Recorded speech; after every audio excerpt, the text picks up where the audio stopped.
नमो अरिहन्ताणं नमो सिद्धाणं नमो आयर्याणं नमो वज्झायाणं नमो लोये सौवसाहूणं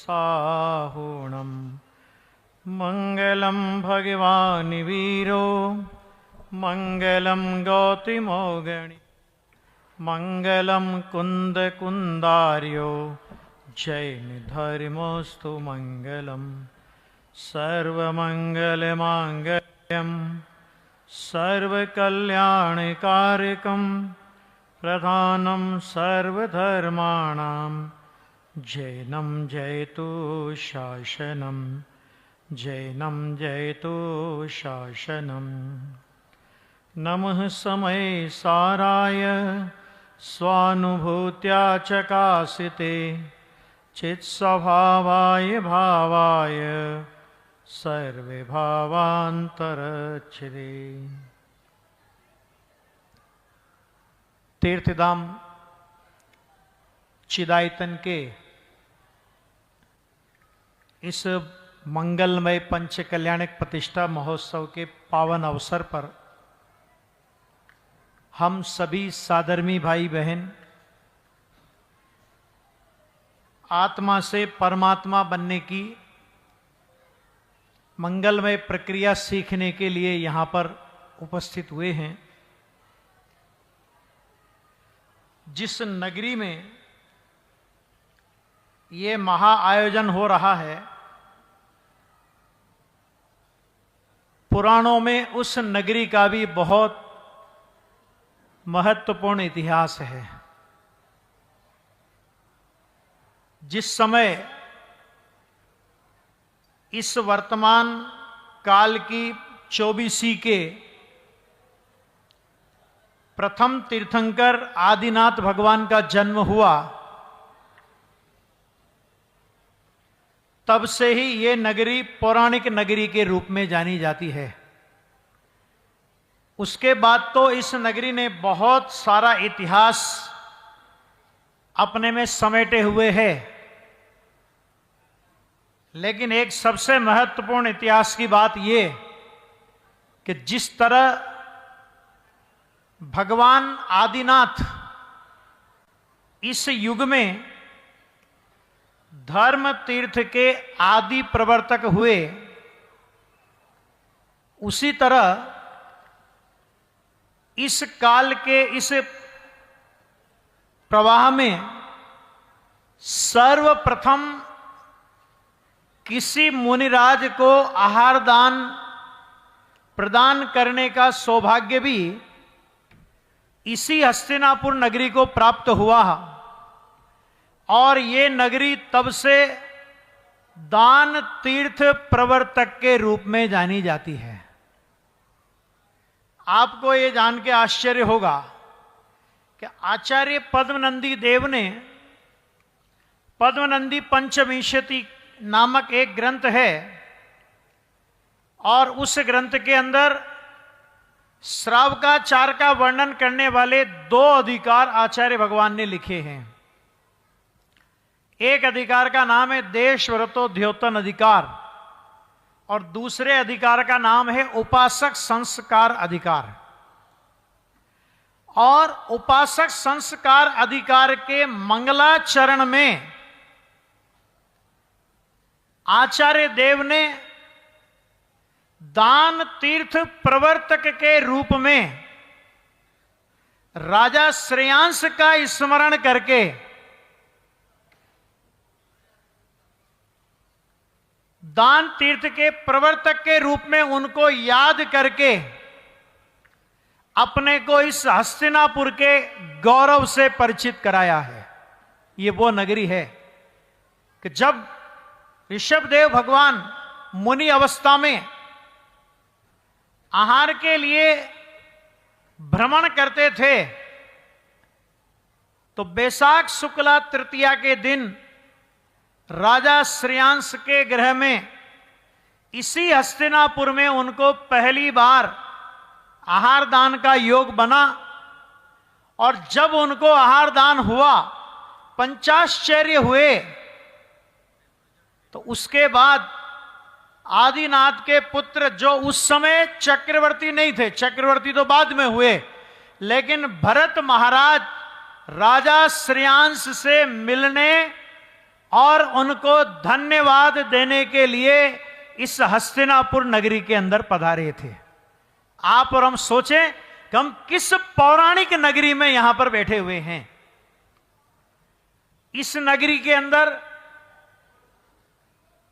तीन चक्रवर्ती, कामदेव और तीर्थंकर पद के धारी, शांतिनाथ, कुंथुनाथ और अरनाथ भगवान के कल्याणक देखे हैं।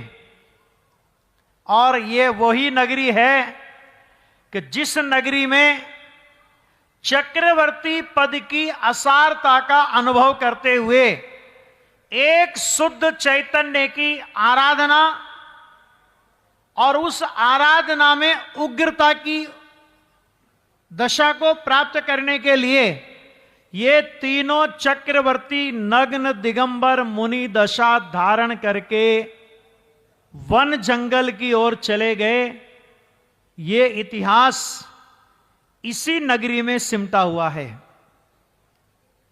और जब हम आगे बढ़ते हैं, मुनि सुब्रत नाथ के जमाने की घटना, इस नगरी के अंदर 700 अकंपनाचार्य आदि वीतरागी संत, जिस समय उन पर पापी मंत्रियों ने घोरतम उपसर्ग किया,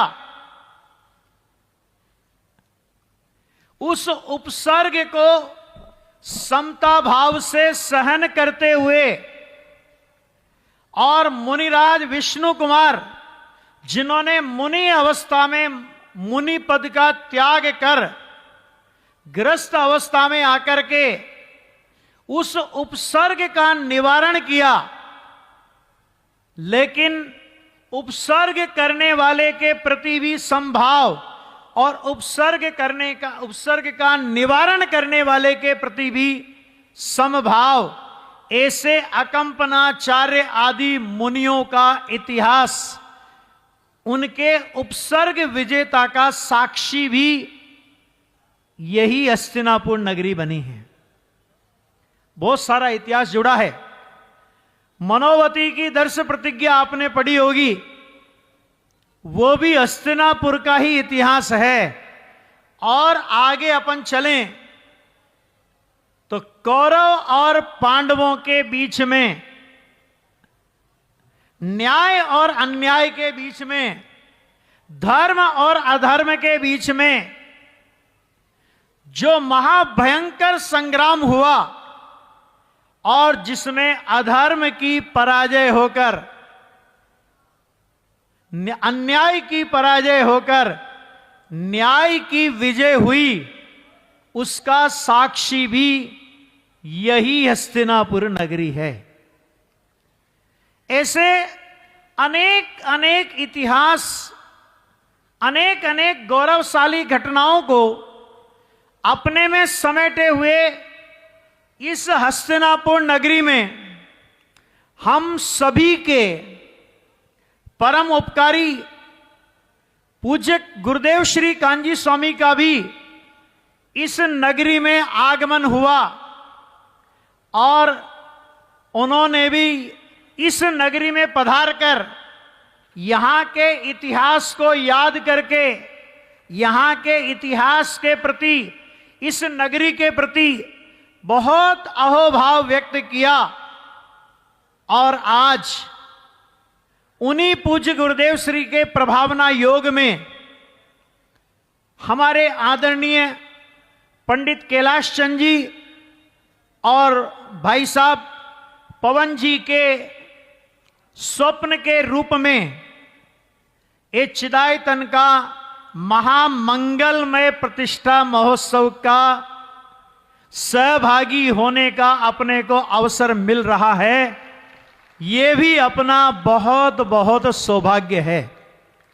जब आगामी काल में इस हस्तिनापुर नगर का इतिहास लिखा जाएगा, तो इन इतिहासों के साथ में यह इतिहास भी लिखा जाएगा कि इस हस्तिनापुर नगरी में 172 फीट उन्नत विशाल जिनालय का भव्याति भव्य पंच कल्याणक प्रतिष्ठा महोत्सव देश और विदेश से पधारे हुए हजारों मुमुक्षुओं ने मनाया था। यह इतिहास भी स्वर्ण अक्षरों में लिखा जाएगा, और जब वो इतिहास लिखा जाएगा तो उस इतिहास के पात्रों के रूप में आप और हम भी नामांकित होंगे। ये बहुत बड़ा सौभाग्य अपन लोगों का है। अभी हमारे भाई मनीष जी का स्वाध्याय आप लोग सुन रहे थे, और बहुत ही भावपूर्ण वचनों में उन्होंने जिनेंद्र प्रतिमा की महिमा आपके सामने रखी थी। आप और हम जानते हैं कि ये जो जिन प्रतिमाएं हैं, जो पंच कल्याणक के पहले से जयपुर नगरी से इस हस्तिनापुर नगरी में पधारी, तब ये पाषाण की, धातु की अथवा स्फटिक की अथवा सोने चांदी की मूर्तियां हुआ करती है। इनको मूर्तियां कहते हैं। लेकिन ये 6 दिन में ऐसा क्या हो जाता है, उन प्रतिमाओं में, उन मूर्तियों में ऐसा क्या अतिशय आ जाता है कि 6 दिन के बाद वे प्रतिमाएं जिनेंद्र मंदिर में विराजमान होकर जितने काल तक भी वो जिन मंदिर इस धरती पर विद्यमान रहेगा, उतने काल तक भव्य जीवों के द्वारा नमस्कार करने योग्य, पूजन करने योग्य, अरे मात्र भव्य जीवों के द्वारा ही नहीं, साक्षात वीतरागी संत और स्वर्ग के देवता सोदर में इंद्र आदि भी पधारे, तो वो भी उन जिन प्रतिमा के समक्ष मस्तक झुकाकर अपने को गौरवान्वित अनुभव करते हैं। उस विधि का नाम है पंच कल्याणक प्रतिष्ठा विधि। ये जो बाहर में आप इंद्र सभा, राज्य सभा है ना, ये देवियों का नृत्य, और ये जो भी बाहर में जितने भी स्टेज के बाहर, माने ये इस पर्दे के बाहर जो भी आप क्रिया और प्रक्रियाएं देख रहे हैं, ये तो इस पंच कल्याणक प्रतिष्ठा महोत्सव का बाहरी रूप है।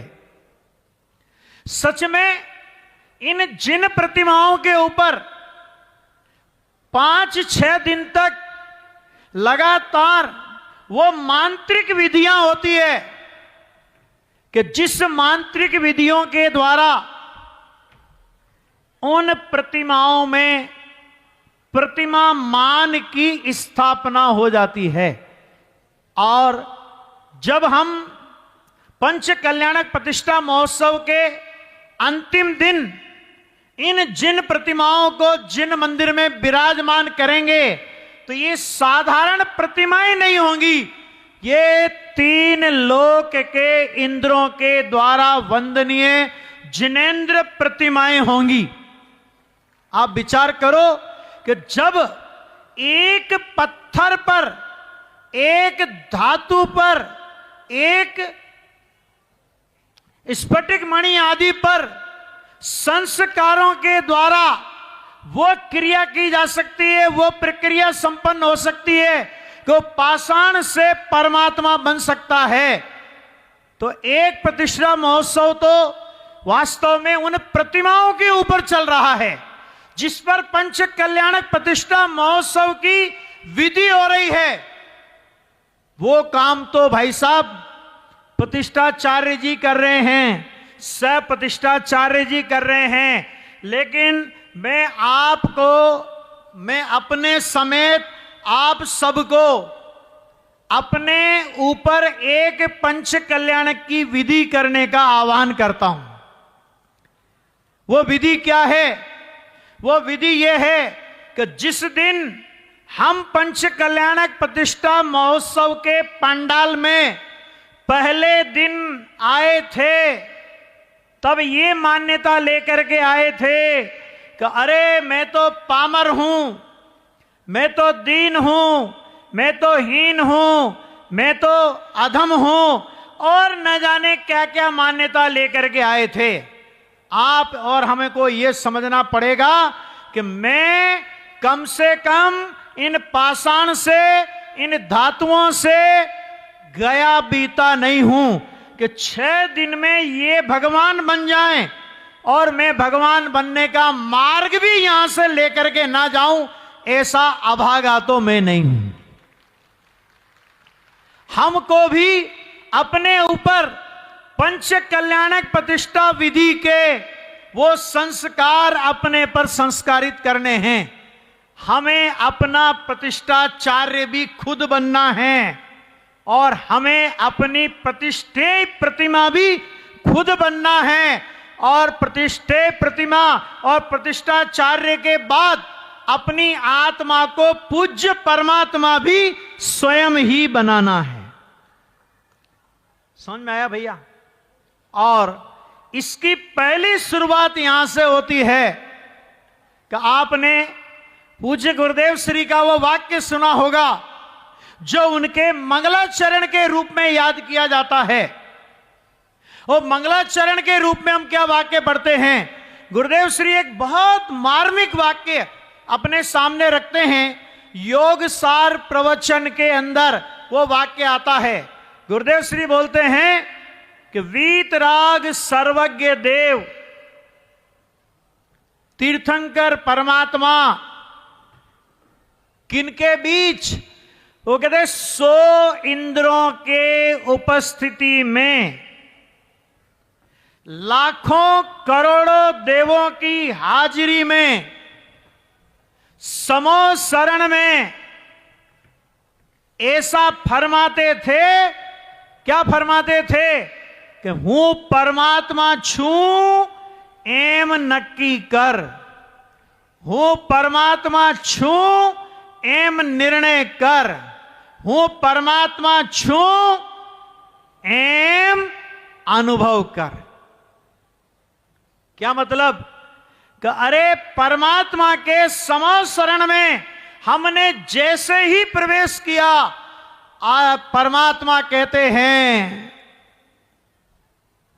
जैसे मंदिर में प्रवेश करते समय सांसारिक बातों का निषेध करने के लिए निस्सही निस्सही निस्सही बोलकर हम मंदिर में प्रवेश करते हैं, इसी तरह इस प्रतिष्ठा मंडप के पंडाल में, यानी समो शरण के प्रतीक के रूप में जब हम इस पंडाल में प्रवेश करें तो मैं पामर हूं, मैं दीन हूं, मैं हीन हूं, मैं विकारी हूं, मैं अधम हूं, मैं अनाचारी हूं, इन सब मान्यताओं को कृपया पंडाल के बाहर छोड़कर इस पंडाल में प्रवेश करें।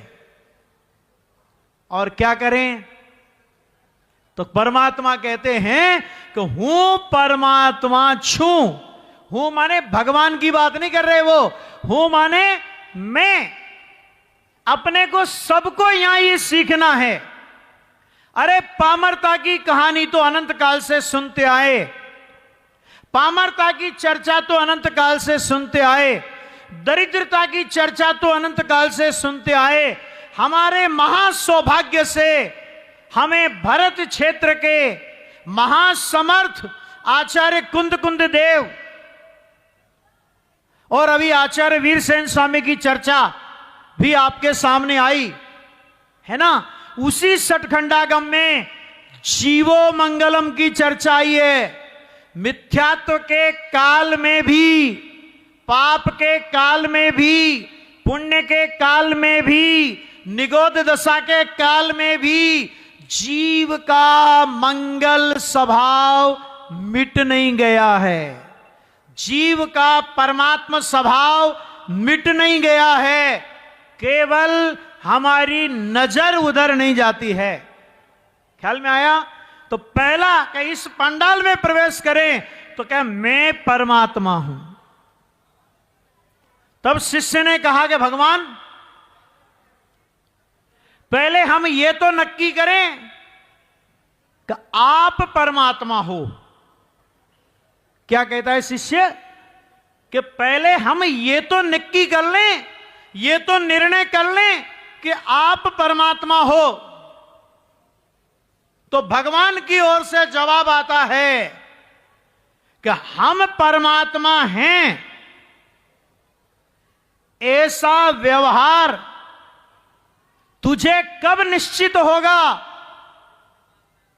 कि अरे जब तू ये निर्णय करेगा कि मैं परमात्मा हूं, यानी अपने परमात्मा स्वरूप को देखे बिना, अपने परमेश्वर को देखे बिना, अपने सर्वज्ञ स्वभाव को देखे बिना, अपनी प्रभुता को देखे बिना, अपनी परमेश्वरता को देखे बिना, निश्चय परमेश्वरता को देखे बिना, ये भगवान परमेश्वर हैं, ये आदिनाथ परमेश्वर हैं, ये शांतिनाथ परमेश्वर हैं, ये महावीर परमेश्वर हैं, ऐसा व्यवहार तुझे निश्चित नहीं होगा। क्यों? क्योंकि जैन दर्शन की यह पद्धति है, निश्चय हुए बिना व्यवहार किसका। जहां निश्चय नहीं वहां व्यवहार किसका। देखो, ये आम का पेड़ है, ये इसका ये अनार का पेड़ है, ये अमरूद का पेड़ है।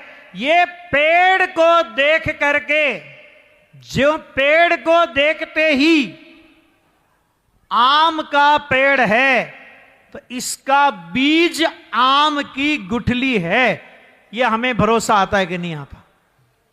या इसमें हमको कोई शंका रहती है कि भाई पेड़ तो आम का है, लेकिन पता नहीं इसमें बीज किसका है? ऐसी हमें शंका नहीं रहती। आम का पेड़ है, यानी बीज नियम से आम का है।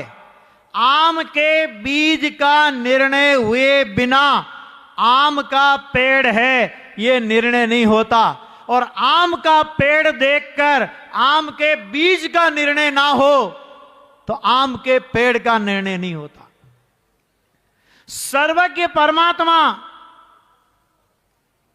वीतराग परमात्मा, केवल ज्ञानी परमात्मा, वो आम का वृक्ष है,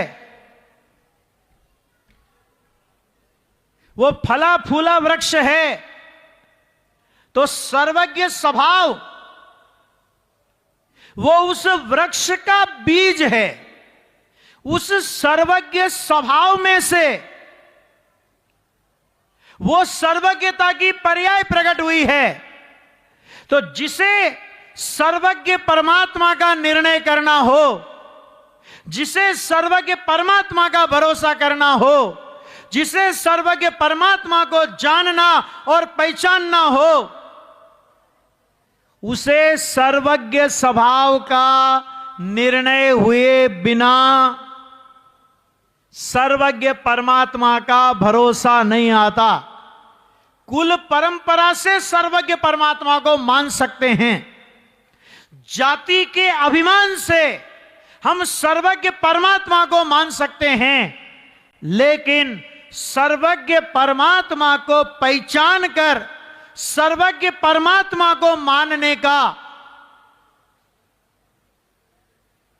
तभी होगा कि जब हम उस सर्वज्ञ, वो सर्वज्ञता, वो वीतरागता, वो अनंत चतुष्टय जहां से प्रकट हुए, ऐसे अपने सर्वज्ञ स्वभाव, ऐसे अपने वीतराग स्वरूप, ऐसे अपने सहज चतुष्टय स्वरूप शुद्ध चैतन्य परमात्मा का अनुभव करें। हमारे पूज्य गुरुदेव श्री, जिन्होंने चारों अनुयोगों के लगभग उपलब्ध सभी ग्रंथों का अध्ययन किया और 37 ग्रंथों पर उन्होंने प्रवचन किया। भक्तामर स्तोत्र पर गुरुदेव श्री के प्रवचन, विशापहार स्तोत्र पर प्रवचन, दर्शन स्तोत्र पर प्रवचन, ऋषभ स्तोत्र पर प्रवचन, शांतिनाथ स्तोत्र पर गुरुदेव श्री के प्रवचन, 5 स्तोत्रों पर गुरुदेव श्री के प्रवचन हैं। और उन स्तोत्रों के प्रवचन में जहां उनके अंदर में जिनेंद्र परमात्मा, जिनवाणी और वीतरागी संतों के प्रति उछलती हुई भक्ति के दर्शन हमको होते हैं, वही उसमें से उन्होंने अध्यात्म के वो सूक्ष्म रहस्य निकाल करके दिए कि अरे इन वीतरागी परमात्मा को जो भाव भरी नजर से एक बार देखे,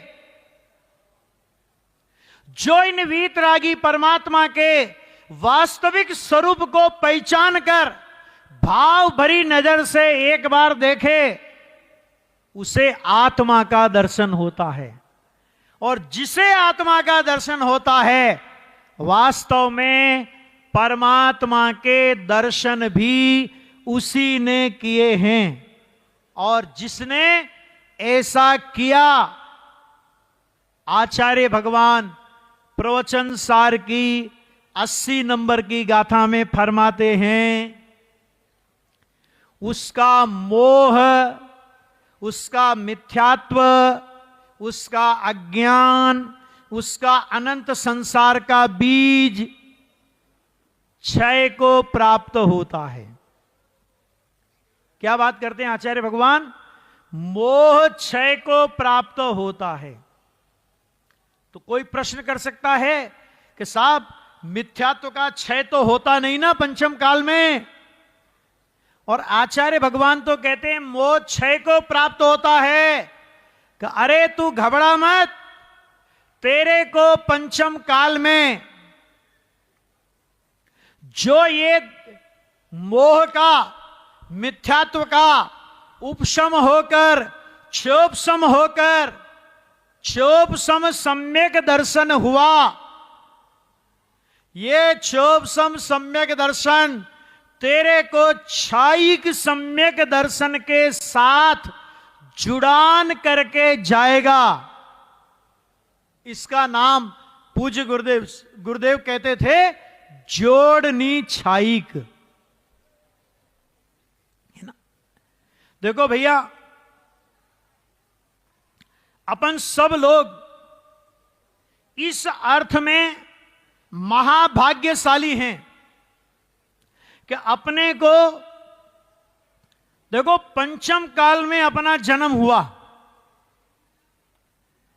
ये तो ठीक है कि ये तो अपना जन्म पंचम काल में हो गया। आराधना पिछले भव की लेकर के नहीं आए, क्योंकि अगर पिछले भव में हमने आराधना की होती तो पंचम काल में अपन लोग जन्म नहीं लेते। तो पिछले भव में आराधना लेकर के नहीं आए, ये बात तो परम सत्य है। लेकिन अपन ने इस काल खंड में जन्म लिया है, ऐसे माहौल में अपन ने जन्म लिया है कि हमारे पंडित जी साहब, कैलाश चंद जी साहब की भाषा में कहूं तो पंचम काल को चौथा काल बनाने वाले, भरत क्षेत्र को विदेह क्षेत्र के रूप में परिवर्तन करने वाले पूज्य गुरुदेव श्री का जन्म जिस काल खंड में हुआ उस काल खंड में हमारा जन्म हुआ। और गुरुदेव की वज्रवाणी कि भूल जाओ मैं पामर हूं, आज से स्वीकार करो मैं परमेश्वर हूं। और ये बात गुरुदेव श्री नहीं कहते, ये समय सार जी परमागम मेरे सामने यहां विराजमान है। आपको पता है समय सार जी की पहले नंबर की गाथा में आचार्य भगवान ने पहली कलम चलाई।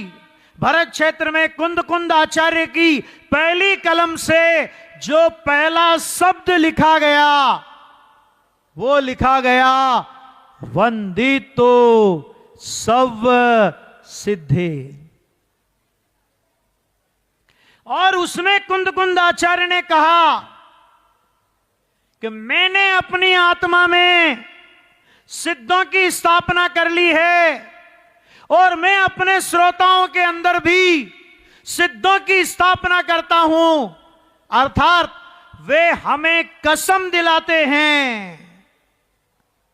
क्या कसम दिलाते हैं, क्या प्रतिज्ञा कराते हैं कि आज से प्रतिज्ञा करो, आज से सौगंध उठाओ कि मैं पामर हूं, ऐसा बोल मेरे अंदर से नहीं निकलेगा।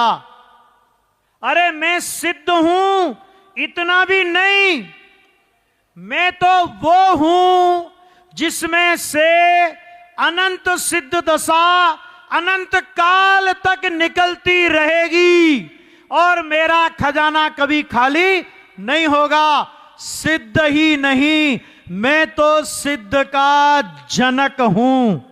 आज से ये प्रतिज्ञा करो। ये प्रतिज्ञा हमें समय सार ने कराई, ये प्रतिज्ञा हमें हमारे गुरुदेव श्री ने कराई। गुरुदेव श्री से एक प्रश्न हुआ कि साहेब आप कोई प्रतिज्ञा नहीं कराते हो, आप कोई नियम नहीं दिलाते हो, आप कुछ प्रतिज्ञा तो कराओ। तो पता है गुरुदेव श्री ने क्या कहा? गुरुदेव ने कहा प्रतिज्ञा करो। क्या प्रतिज्ञा करें महाराज? कि प्रतिज्ञा करो कि आज से ना पाप करेंगे और ना आज से पुण्य करेंगे। अरे पुण्य और पाप को नहीं करने की प्रतिज्ञा करो। और करने योग्य कार्य क्या है कि एकमात्र शुद्धात्मा की दृष्टि, शुद्धात्मा का ज्ञान, शुद्धात्मा की अनुभूति, ऐसा रत्न त्रय प्रकट करके मोक्ष मार्ग का वर्ण करेंगे। भजनों में नहीं बोलेंगे।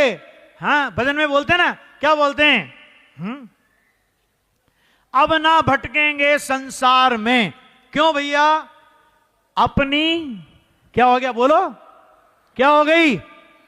अपनी खबर मुझे हो गई। इसका मतलब क्या हुआ? भगवान के सामने झूठ तो नहीं बोल रहे हो कि अपनी खबर हो गई। इसका मतलब आज तक संसार में क्यों भटका? कि दुनिया की खबर थी, लेकिन जिसको दुनिया की खबर थी हमें उसी की खबर नहीं थी, इसलिए संसार में भटके। हे प्रभु, आज आपकी मुख मुद्रा देखकर, हे जिनवाणी माता, आज तेरी वाणी सुनकर, हे वीतरागी कुंद कुंद आचार्य भगवंतों, आपकी गाथाएं सुनकर, हे गुरुदेव श्री आपकी सिंह गर्जना सुनकर, हे बहन श्री आपकी मधुर वाणी सुनकर हमें अपने चैतन्य की खबर हो गई है। और अब हम उस चैतन्य की आराधना और उपासना करके सिद्धों में जाएंगे, सिद्धों की पंक्ति में मिलेंगे और आपकी अगवानी के लिए वहां पर उपस्थित रहेंगे। इसी पवित्र भावना के साथ इस पंच कल्याण प्रतिष्ठा महोत्सव का ये सार्थक संदेश कि जब हम छठे दिन भगवान की मूर्तियों को, भगवान की प्रतिमाओं को वेदी में विराजमान करके जाएं, उसी दिन जैसा कि अभी मैंने कहा था कि पंच कल्याण के एक संस्कार हमें अपने अंदर में करने हैं कि अपनी चैतन्य की परिणति रूपी वेदी में, चैतन्य परिणति रूपी वेदी में अपने चैतन्य परमेश्वर को विराजमान करके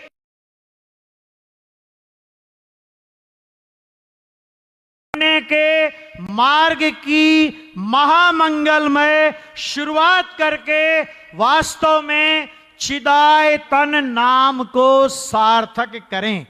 चिद प्लस आयतन, चिद माने चैतन्य का वास होता है, तो आयतन माने वर्तमान परिणति और चिद माने चैतन्य परमात्मा। तो वर्तमान परिणति में परमात्मा को विराजमान करके परमात्मा का मार्ग यहां से हम शुरू करें, परमात्मा बनने का मार्ग। इसी भावना से अपनी वाणी को यहीं विराम देता हूं।